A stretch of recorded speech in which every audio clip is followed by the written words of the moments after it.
Hello दोस्तों, नमस्कार। मैं भी एक आप सभी का स्वागत करता हूं आपके अपने इस यूट्यूब परिवार में। तो आप सब कैसे हैं? उम्मीद करता हूं आप सब अच्छे होंगे, स्वस्थ होंगे और आप सभी की एसएससी एमटीएस हवलदार एग्जाम 2025 की तैयारी बहुत अच्छी तरीके से चल रही होगी। तो साथियों, जैसा कि लगातार एमटीएस और हवलदार एग्जाम 2025 को टारगेट करते हुए अपनी तैयारी हम लोग बहुत अच्छी तरीके से कर रहे हैं।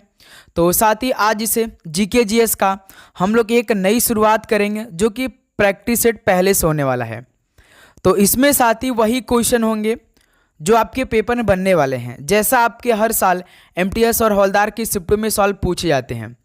तो साथ ही इस प्रैक्टिस सेट में ये होगा कि हम लोग इजी टू हाई लेवल के सॉल्व देखेंगे। ऐसा नहीं कि साथ ही हम लोग केवल इजी सॉल्व करेंगे अन्य क्लासों की तरह।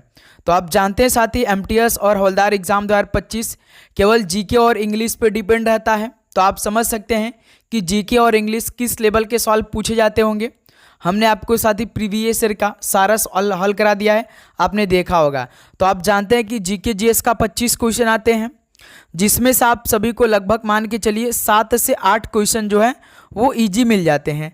तो और आप अच्छी तरीके से और आराम से कर लेते हैं। लेकिन साथ ही 25 में से केवल 7-8 क्वेश्चन करने से हमारा सिलेक्शन नहीं होगा, तो आप जानते हैं।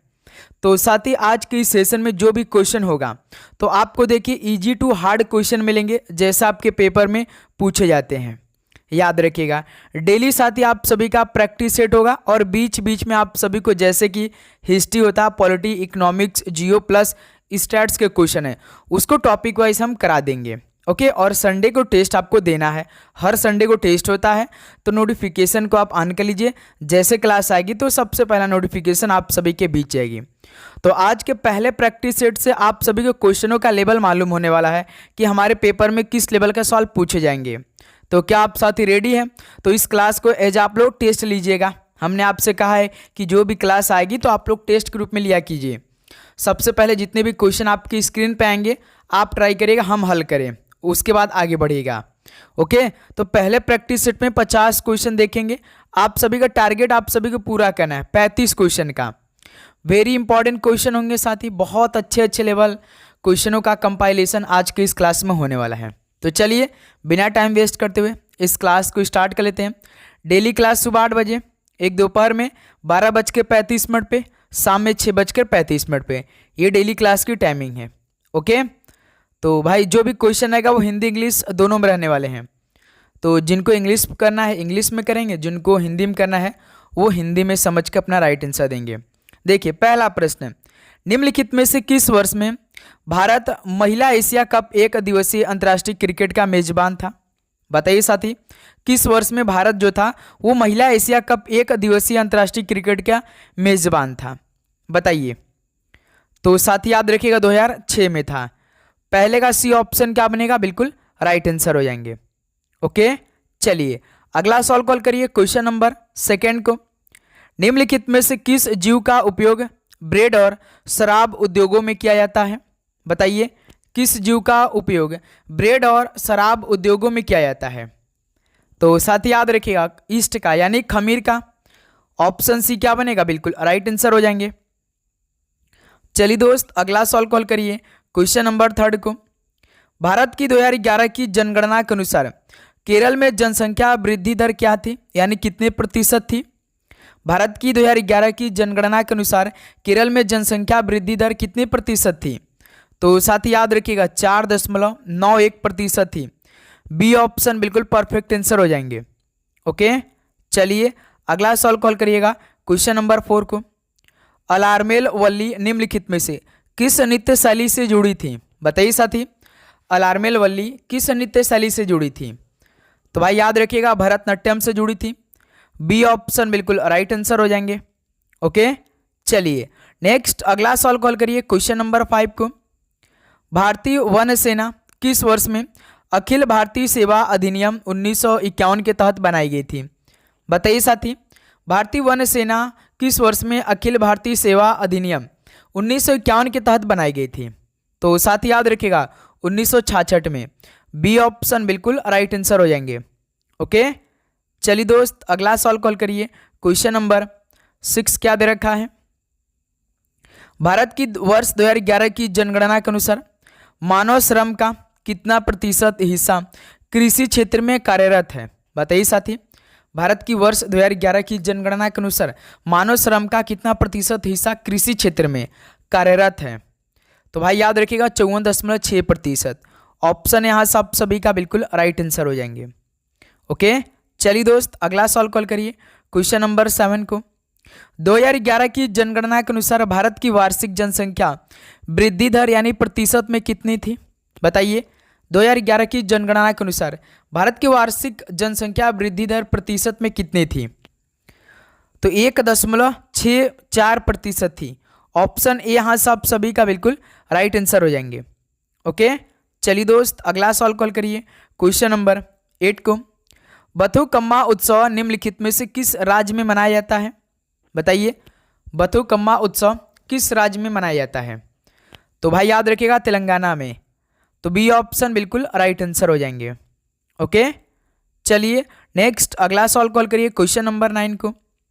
निम्नलिखित में से कौन सा भारतीय उपमहाद्वीप में प्रथम उद्यान मकबरे का एक उदाहरण है? बताइए साथी, कौन सा भारतीय उपमहाद्वीप में प्रथम उद्यान मकबरे का एग्जाम्पल है? तो मेरे दोस्त याद रखिएगा जो हुमायूं का मकबरा है ये उद्यान मकबरे का एग्जाम्पल है, हुमायूं का मकबरा। डी ऑप्शन बिल्कुल राइट आंसर हो जाएंगे। ओके दोस्त, चलिए नेक्स्ट अगला सवाल कॉल करिए क्वेश्चन नंबर 10 को। रानी की वाव एक यूनेस्को विश्व धरोहर स्मारक है जो निम्नलिखित में से किस राज्य में स्थित है? बताइए साथी। रानी की वाव एक यूनेस्को विश्व धरोहर स्मारक है जो कि ये किस स्टेट में स्थित है? तो साथी गुजरात में स्थित है रानी की वाव। ऑप्शन से बिल्कुल परफेक्ट आंसर हो जाएंगे। चलिए अगला सवाल कॉल करिए क्वेश्चन नंबर 11 को। निम्नलिखित में से किस राज्य में काल बैसाखी को बरदोई शिला के नाम से जाना जाता है? बताइए साथी, किस राज्य में काल बैसाखी को बरदोई शिला के नाम से जाना जाता है? तो मेरे दोस्त याद रखिएगा असम में। ऑप्शन यहाँ सब सभी का बिल्कुल राइट आंसर हो जाएंगे। चलिए नेक्स्ट अगला सवाल कॉल करिएगा क्वेश्चन नंबर 12 को। इनमें से कौन सा मौसम का एक घटक नहीं है, यानी which of the following is not a component of weather? Weather का एक कंपोनेंट कौन सा नहीं है? जैसे पौधे क्या शामिल होते हैं? नहीं सर जी, तापमान होते हैं, वर्षा होते हैं, आर्द्रता होते हैं, लेकिन साथ ही पौधे तो नहीं होते हैं। मौसम का एक घटक नहीं कौन नहीं है? पौधे नहीं है। ऑप्शन यहाँ सब सभी का बिल्कुल राइट आंसर हो जाएंगे। ओके, चलिए दोस्त अगला सवाल कॉल करिए क्वेश्चन नंबर 13 को। वैदिक ऋचाओं या मंत्रों के संग्रह को क्या कहा जाता है? तो साथी उम्मीद करूंगा आपको हर एक क्वेश्चन बहुत अच्छी तरीके से समझ में आ रहे होंगे। तो साथी आप चैनल पे नए हैं तो सब्सक्राइब करने के बाद नोटिफिकेशन को ऑन कर लीजिएगा, क्योंकि साथी लगातार क्लास आ रही है। आप सभी के पास नोटिफिकेशन अब पहुंचना बहुत ज़रूरी है, क्योंकि इसी महीने में आपके लिए हम 20 प्रैक्टिस सेट कराने वाले हैं। तो आपको ये 20 में से 20 प्रैक्टिस सेट को हल करना है, अति आवश्यक है आपके एग्जाम के लिए, क्योंकि साथ ही सितंबर में आपका कभी भी एग्जाम हो सकता है एमटीएस और हवलदार का। तो इसके लिए हमें पहले से प्रिपेयर रहना पड़ेगा। Okay, what is the collection of वैदिक हाइमन्स और मंत्रास कॉल्ड? बताइए। वैदिक ऋचाओं या मंत्रों के संग्रह को क्या बोला जाता है? तो साथ ही याद रखिएगा संहिता बोला जाता है। डी ऑप्शन बिल्कुल राइट आंसर हो जाएंगे। चलिए अगला सवाल कॉल करिएगा क्वेश्चन नंबर 14 को। एमए चिदम्बरम स्टेडियम निम्नलिखित में से किस भारतीय राज्य में स्थित है? बताइए। एमए चिदम्बरम स्टेडियम ये किस भारतीय राज्य में स्थित है? तो साथ ही याद रखिएगा तमिलनाडु में। बी ऑप्शन बिल्कुल राइट आंसर हो जाएंगे। ओके, चलिए नेक्स्ट अगला सवाल कॉल करिएगा क्वेश्चन नंबर 15 क्या याद रखा है? कृषि और पशुपालन का संगठन भारतीय संविधान के निम्नलिखित में से किस अनुच्छेद में शामिल है? ये महत्वपूर्ण सवाल है, क्योंकि साथ ही हमने देखा है भाई, चाहे एसएससी हो चाहे रेलवे है, जो आपका अनुच्छेद का सवाल आता है ना वो कृषि संबंधी सवाल पूछ देता है।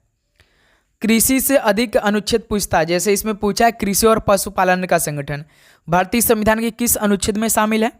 तो भाई याद रखिएगा अनुच्छेद 48 में, यानी ऑप्शन बिल्कुल राइट आंसर हो जाएंगे। ओके, चलिए अगला सवाल कॉल करिए क्वेश्चन नंबर 16 को। भारत में प्रधानमंत्री क्या होता है? बताइए। भारत में प्रधानमंत्री क्या होता है? तो वास्तविक कार्यपालक होता है। डी ऑप्शन बिल्कुल राइट आंसर हो जाएंगे। चलिए दोस्त अगला सवाल कॉल करिए क्वेश्चन नंबर 17 को। पद्मश्री 2023 से सम्मानित उषा बारले प्रसिद्ध रूप से संगीत की किस शैली से संबंधित है? एमटीएस का फेवरेट सवाल। पद्मश्री 2023 से संबंधित। उषा बारले प्रसिद्ध रूप से संगीत की किस शैली से संबंधित है? तो मेरे दोस्त याद रखिएगा पंडवानी से। बी ऑप्शन बिल्कुल राइट आंसर हो जाएंगे। ओके, चलिए नेक्स्ट अगला सवाल कॉल करिएगा क्वेश्चन नंबर 18 को। प्रसिद्ध अंग्रेजी उपन्यास Em and the Big Hoom ये किसके द्वारा लिखा गया है? जो साथी प्रसिद्ध अंग्रेजी उपन्यास है Em and the Big Hoom ये किसके द्वारा लिखा गया है बताइए? तो याद रखिएगा जेरी पिंटो के द्वारा। ऑप्शन यहाँ सब सभी का बिल्कुल राइट आंसर हो जाएंगे। ओके, चलिए अगला सवाल कॉल करिए दोस्त। क्वेश्चन नंबर 19 क्या दे रखा है? संविधान 91 संशोधन अधिनियम 2003 के अनुसार प्रधानमंत्री सहित मंत्रियों की कुल संख्या किससे अधिक नहीं होगी? बताइए साथी, जो संविधान नंबर हुआ था आपका संशोधन 51वां अधिनियम 2003 के अनुसार प्रधानमंत्री सहित मंत्रियों की कुल संख्या किससे अधिक नहीं होगी? तो भाई याद रखिएगा लोकसभा सदस्यों की कुल संख्या के 15% से अधिक नहीं होगा। जो लोकसभा सदस्य हैं इनकी कुल संख्या के 15% से अधिक नहीं होना चाहिए। ओके, ऑप्शन यहाँ सब सभी का बिल्कुल राइट आंसर हो जाएंगे। चलिए दोस्त अगला सवाल कॉल करिएगा क्वेश्चन नंबर 20। 1992 में किस संस्था ने स्वयं सहायता समूह बैंक लिंकेज कार्यक्रम शुरू किया? बताइए साथी, 1992 में किस संस्था ने स्वयं सहायता समूह बैंक लिंकेज कार्यक्रम स्टार्ट किया? तो साथी नाबार्ड ने स्टार्ट किया था। डी ऑप्शन बिल्कुल परफेक्ट आंसर हो जाएंगे। तो साथी आप देख सकते हैं आपके पेपर में किस लेवल के सवाल पूछे जाएंगे। यदि साथी आप इजी सवाल करते हैं तो आपको इजी सवाल अभी नहीं करना है। अब साथी आप सभी को एग्जाम ओरिएंटेड सवाल को हल करना है। तो याद रखिए साथी इजी सवाल से कुछ नहीं होने वाला आप सभी के लिए।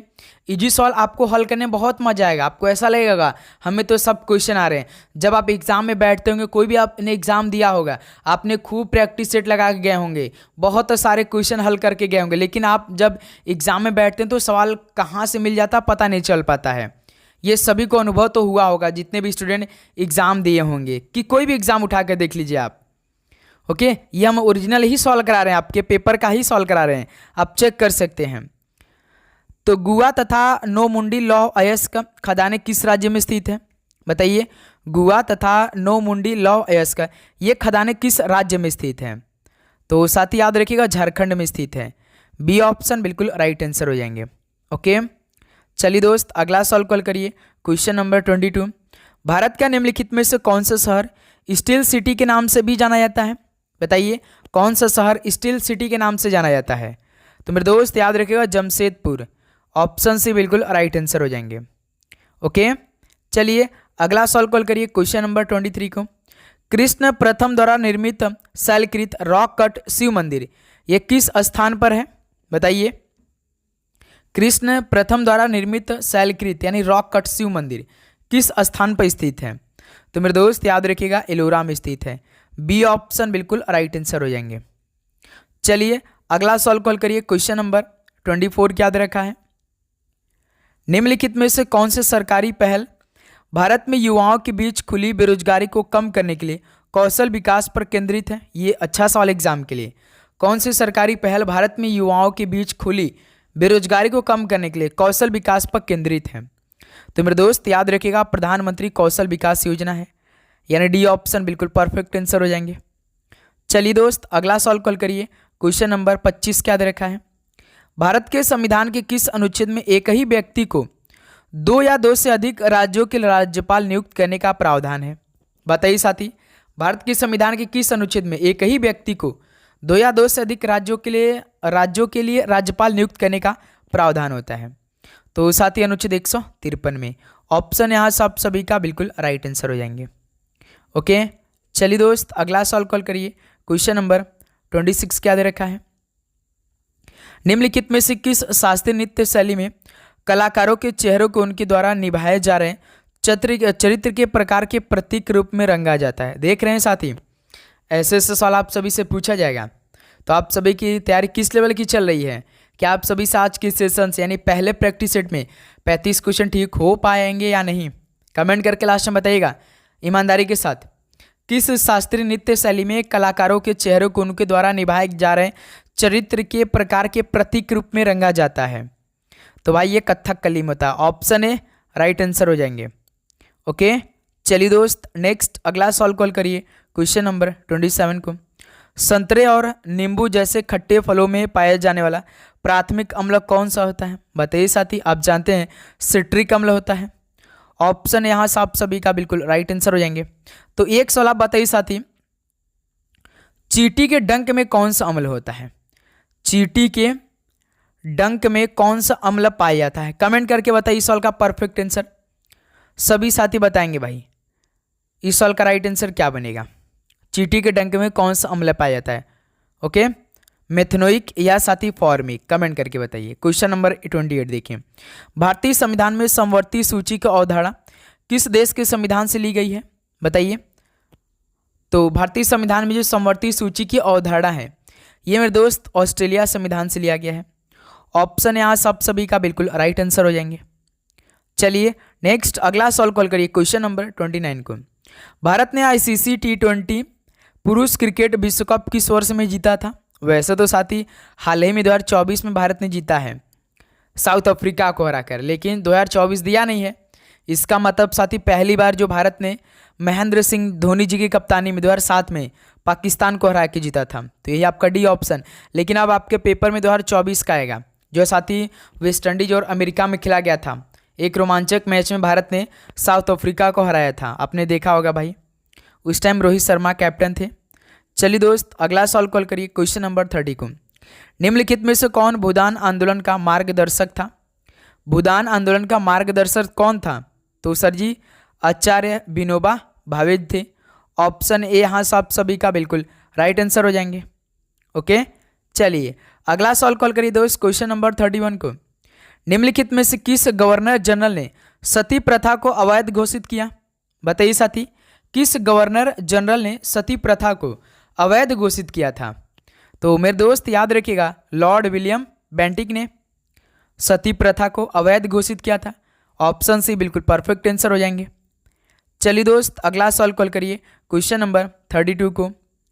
तिरोत सिंह निम्नलिखित में से किस विद्रोह के नेता थे? बताइए, तिरोत सिंह किस विद्रोह के नेता थे? तो मेरे दोस्त याद रखिए कहा खासी विद्रोह के। ऑप्शन सी बिल्कुल राइट आंसर हो जाएंगे। ओके, चलिए अगला सॉल्व कॉल करिए क्वेश्चन नंबर 33 को। विशाखा दत्त द्वारा रचित मुद्रा राक्षक नाटक किस भाषा में लिखा गया था? तो आप जानते हैं विशाखा दत्त द्वारा रचित मुद्रा राक्षस जो नाटक था वो साथी किस भाषा में लिखा गया था? बताइए। तो याद रखिएगा संस्कृत भाषा में। ऑप्शन सी बिल्कुल राइट आंसर हो जाएंगे। ओके, चलिए अगला सॉल्व कॉल करिए क्वेश्चन नंबर 34 को।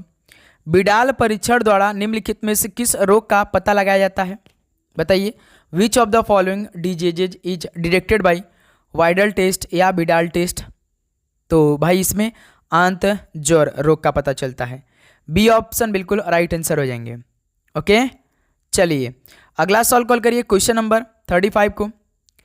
डैश यानी किसको नागपुरी लोक नृत्य झूमर के प्रतिपादक होने के लिए पद्मश्री 2017 पुरस्कार मिला था? बताइए साथी, किसको नागपुरी लोक नृत्य झूमर के प्रतिपादक होने के लिए पद्मश्री 2017 पुरस्कार मिला था? तो भाई याद रखिएगा मुकुंद नायक जी को। डी ऑप्शन बिल्कुल परफेक्ट आंसर हो जाएंगे। ओके, चलिए नेक्स्ट अगला सॉल्व कॉल करिए क्वेश्चन नंबर 36 को। वह गुण जिसके आधार पर कार्बन CC सह संयोजक आबंध बना सकते क्या कहलाता है? बताइए दोस्त, वह गुण जिसके आधार पर कार्बन CC सह संयोजक आबंध बना सकता है क्या कहलाता है? तो भाई याद रखिएगा श्रृंखलन बोला जाता है।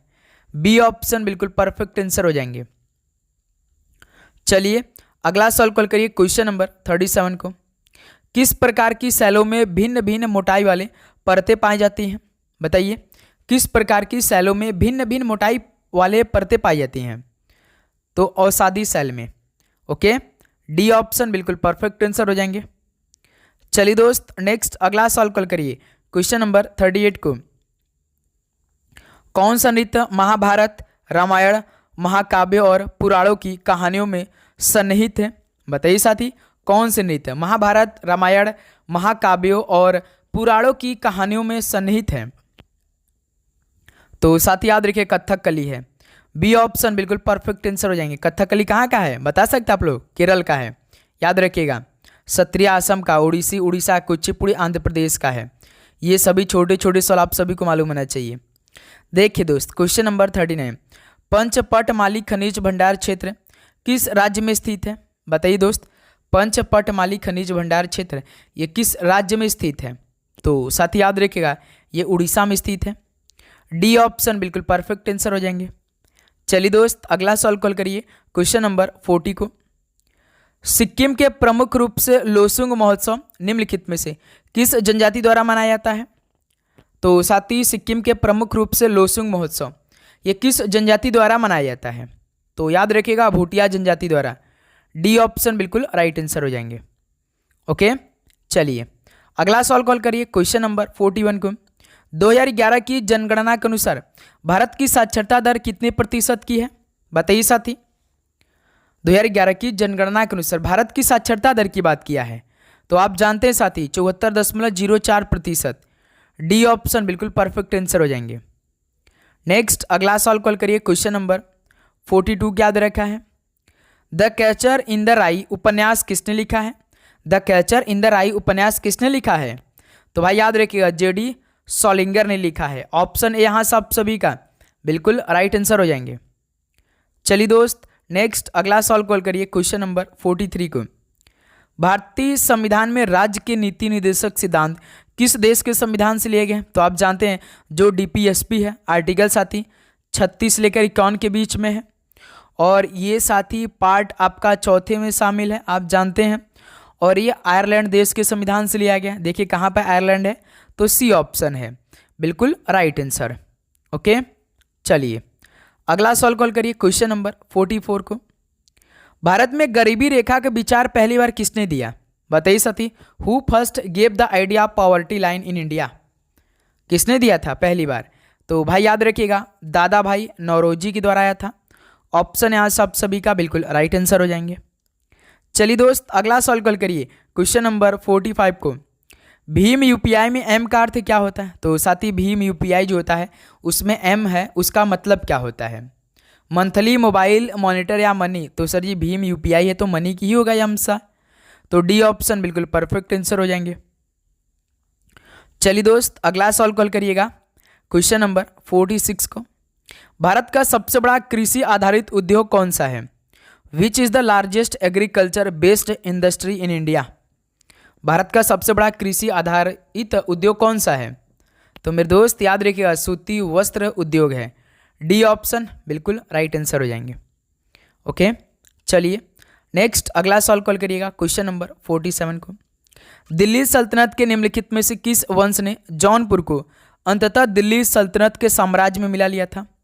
दिल्ली सल्तनत के किस वंश ने जौनपुर को अंततः दिल्ली सल्तनत के साम्राज्य में मिला लिया था?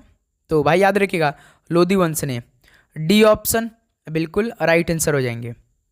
ओके, चलिए नेक्स्ट अगला सवाल कॉल करिएगा, क्वेश्चन नंबर 48 को।